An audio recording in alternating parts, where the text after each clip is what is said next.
அம்மா இன்னைக்கு என்ன சமையல்? இன்னைக்கு வந்து ஒரு சாப்பாடு என்னன்னா, இது வந்து ஃப்ரிட்ஜில் வச்ச சாப்பாடை சூடு பண்ணி எடுத்துட்டு வந்திருக்கேன்.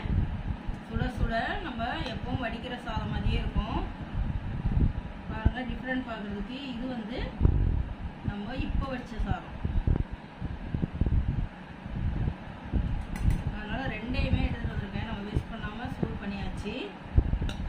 இது வந்து என்னன்னா, முறுன்னு சூப்பரான பாவக்காய் 65 சூப்பராக செம்ம டேஸ்ட்டாக இருக்குது. இது வந்து நாளைக்கு வீடியோவில் வரும். இது சென்னா குழம்பு. இது வந்து சாப்பாட்டுக்கு ஊற்றிக்கிற குழம்பு, டிஃபன் குழம்பு கிடையாது, சாப்பாட்டுக்கு ஊற்றிக்கிற குழம்பு. இது என்ன ஸ்பெஷல்னா, இந்த பாவக்காய் வறுத்த பார்த்தீங்களா, அந்த பாவக்காவை வந்து அந்த மசாலாவை அப்படியே ஆம்லேட்டாக போட்டு எடுத்துகிட்டு வந்துடுங்க. இதுதான் இது.